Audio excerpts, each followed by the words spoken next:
Bonjour amis makers et fans de Do It Yourself. Aujourd'hui je vous propose de réaliser 7 outils.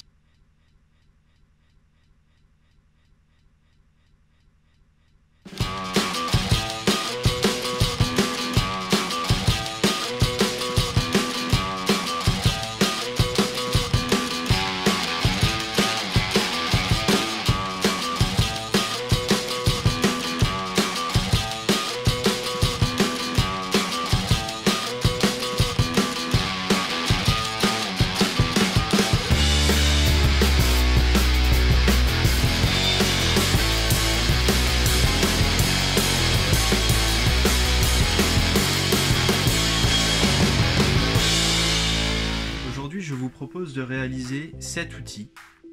C'est un cutter chauffant qui vous permet de découper ce type de matériau. Donc ça, c'est un tissu type voile qui vous permet de réaliser des cerfs-volants ou des petits parachutes. Mais le cutter chauffant peut être utilisable pour d'autres matériaux, mais je l'ai fabriqué surtout pour ce type de matériau.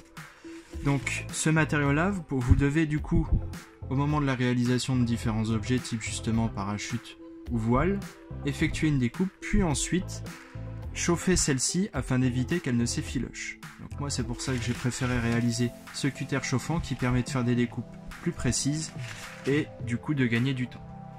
Donc pour cela, vous allez avoir besoin d'une vieille alimentation d'ordinateur fixe, d'un système du coup de chauffe, un bloc de chauffe d'impression 3D, d'une lame de cutter, logique, de connecteur, d'un manche, donc une simple pièce de bois dans laquelle vous allez réaliser une entaille, d'un collier de serrage, d'une vis type M6.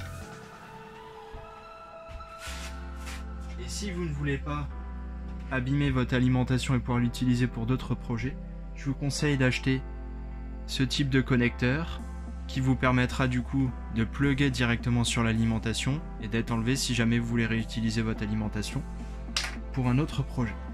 Donc, pour commencer, nous allons prendre notre manche, tracer le milieu. Donc là par exemple, mon manche fait 30 mm, donc je vais tracer le milieu à 15 mm. Donc si vous voulez, vous pouvez aller plus sur le bord, ce qui vous permettra d'éloigner du coup votre lame de cutter au plus vers l'extérieur et d'être au plus proche de votre découpe. Moi personnellement, je préfère centrer et tourner légèrement du coup mon manche pour effectuer ma découpe.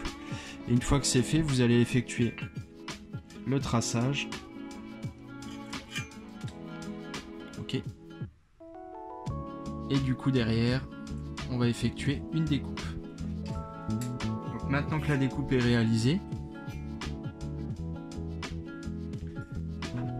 il me reste du coup à mettre en place la lame avec les colliers de serrage. Donc je mets en place le collier de serrage en réfléchissant bien du coup dans quel sens va être ma lame. Donc j'aurais préféré que la pointe de ma lame soit dans le sens là par rapport à celle-ci. Le problème c'est que l'axe de perçage qui me permet de maintenir ma buse n'est pas dans le même sens. J'ai voulu percer un trou du coup dans la lame de cutter afin de pouvoir mettre mon bloc de buse de l'autre côté. Je vous le déconseille fortement, ça n'a pas très bien fonctionné, la lame de cutter a plutôt tendance à casser. Donc vous pouvez glisser votre lame de cutter dans le sens là. Et ensuite serrer le bloc de serrage ici pour pouvoir la maintenir. Pour cela vous aurez besoin de votre matériel habituel, hein. Petite clé de serrage, petite clé plate. Hop. On serre bien pour être sûr que le cutter ne puisse pas glisser. Voilà. Donc une fois que c'est fait, votre cutter est bien maintenu. Vous pouvez du coup installer maintenant la partie bloc de chauffe. Donc pour cela, déjà pour commencer, avec votre bloc de chauffe du coup. Donc l'intérêt de ce bloc de chauffe, c'est qu'il n'est pas très cher. C'est un bloc de chauffe utilisé en impression 3D et ça coûte en moyenne entre 3 et 5 euros. Vous avez du coup une petite sonde de température. En impression 3D, cette sonde de température, elle vous permet du coup de contrôler du coup à quelle température est votre buse pour que votre fil il soit chauffé toujours à la même température. Le problème c'est que nous là on va lui donner de l'électricité mais sans forcément contrôler cette température là. Donc elle me sert à rien. Et en plus, je risque de l'abîmer avec cette chauffe. Parce que là, le bloc de chauffe, il risque de monter à plus haute température que ce qu'il a l'habitude de monter habituellement. Pas énormément, mais plus haut. Donc si le bloc de chauffe tient, la sonde de température, elle va peut-être pas tenir. Donc normalement, elle est juste glissée dans le scotch. Je vous conseille de l'enlever. Et au moins comme ça vous fera de la pièce de rab si jamais vous avez une imprimante 3D. Donc une fois que vous avez ça, vous avez votre bloc de chauffe. Normalement, vous avez une buse qui arrive ici et qui est en M6. Donc d'où l'intérêt d'avoir une vis M6 pour pouvoir monter le bloc. Donc là, voilà. Et du coup, on va pouvoir se visser directement dedans pour maintenir notre lame de cutter avec notre bloc chauffant. Donc, ce qu'il faut faire déjà, c'est mettre en place une connexion pour pouvoir se connecter à l'alimentation. Pour pouvoir connecter la buse, moi j'utilise ce type de connecteur. Ce sont des connecteurs qui font un peu le système de domino. Vous pouvez les utiliser, moi je les conseille, je les utilise régulièrement et surtout que là le système que je vais faire pour pouvoir découper, le cutter chauffant que je vais réaliser n'a pas pour but d'être utilisé toute l'année. Dans le cas où vous voudriez faire quelque chose de plus fixe, de plus professionnel, je vous conseille ces connecteurs là. Vous mettez la partie femelle ou la partie mâle dans le sens que vous voulez, mais moi je conseille la partie femelle du coup sur l'alimentation d'ordinateur. Et comme ça, ça vous permet de plugger directement l'appareil. Et comme ça, si vous en avez différents types, vous avez juste à chaque fois le même connecteur et vous pouvez le réutiliser pour plusieurs projets différents. Vous prenez votre tournevis, votre connecteur et vous mettez en place les fils. À savoir qu'il n'y a pas de polarité sur la résistance chauffante, celle-ci ne se contente que de chauffer avec l'électricité qu'on lui donne, il n'y a pas besoin de respecter une certaine polarité. Donc vous pouvez les mettre comme vous le voulez dans votre connecteur.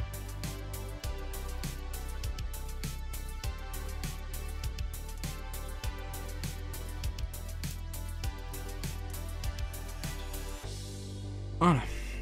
Donc maintenant, ma résistance chauffante est prête à être connectée. Donc maintenant qu'on a monté notre connecteur, je vais finaliser le montage du cutter en montant le bloc de chauffe sur le cutter. Donc pour cela, je prends ma vis M6. Donc moi j'ai une vis du coup avec la tête arrondie. Je trouvais ça mieux pour être au plus proche du coup de ma règle avec la lame sans être gêné. Il fallait quand même avoir une bonne partie d'appui du coup sur la lame pour effectuer un bon serrage. Voilà.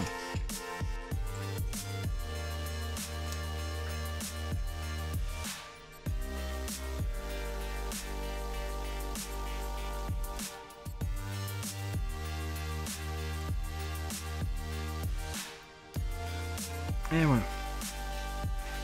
Donc là du coup j'ai ma partie chauffante qui est réalisée. Donc vous pouvez toujours placer un petit circlips pour maintenir votre fil, ça évitera de forcer du coup sur la résistance chauffante, surtout que si jamais ces deux fils entrent en contact, ça a tendance à prendre feu très rapidement. Donc il faut vraiment éviter que ces fils rentrent en contact, donc maintenez les fils avec un petit cavalier, ça évitera des surprises pour la suite. Donc maintenant que notre cutter chauffant est réalisé, on va s'occuper de tout ce qui est partie alimentation. Moi je vous l'ai dit, je vous conseille ce type du coup de contacteurs, enfin de connecteurs qui vont directement être plugués sur une alimentation du coup d'ordinateur. Ça vous permet de faire vos découpes dans vos fils comme vous voulez. Au moins vous n'abîmez pas votre alimentation. Et si jamais du coup vous avez un problème, vous changez juste cette partie là, ça vaut 2 ou 3 euros et c'est réglé. Ça vous permet en plus de remettre le bouton on-off nécessaire à l'allumage de votre alimentation d'ordinateur. Parce que l'alimentation, si vous la laissez toute seule, même si vous appuyez sur on, elle va pas s'allumer. Pourquoi? Parce que votre ordinateur, normalement devant vous avez un bouton de mise en fonction. Et du coup il est remplacé par ce petit interrupteur. Donc j'ai mis en place mon petit connecteur. Ce qui va me permettre du coup de connecter du coup cette partie là à l'alimentation d'ordinateur. Et du coup je vais pouvoir mettre en route. Donc je vais installer tout le poste et je vais vous faire une démonstration. Donc maintenant que tout est réalisé, mon cutter a été mis en chauffe, donc j'ai allumé mon alimentation et j'ai appuyé sur mon bouton on-off qui permet de déclencher le fonctionnement de l'alimentation complète.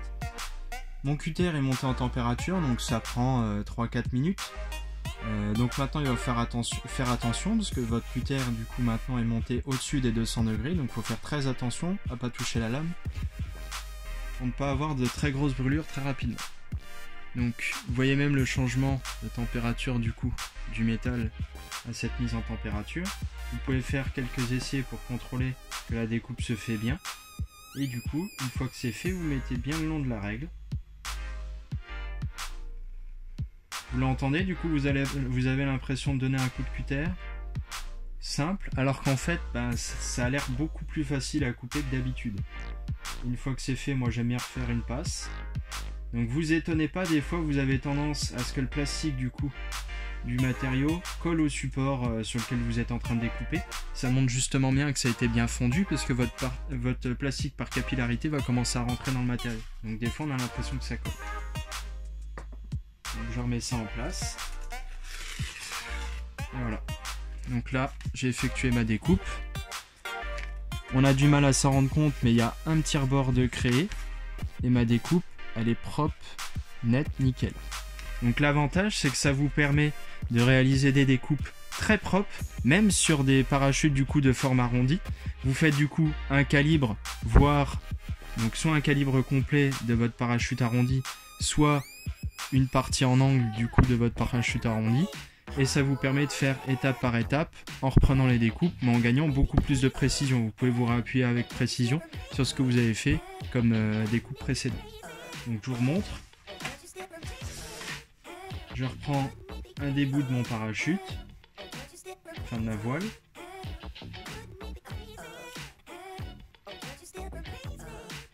Là ça s'entend, hein. La découpe se fait nickel et j'appuie pas là. J'appuie quasiment pas, j'appuie juste de quoi maintenir ma découpe contre ma règle, mais sinon je n'appuie pas. Donc je vous conseille quand même de faire un deuxième traçage, enfin un deuxième passage du coup avec le cutter, pour éviter, si jamais il y a une toute petite partie qui n'a pas été découpée, de décaler votre règle. Donc voilà. Là j'ai une bande bien coupée, bien soudée, donc ça peut plus s'effilocher sur la partie là, c'est nickel.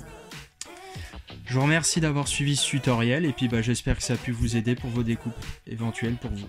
Allez, merci, à une prochaine vidéo.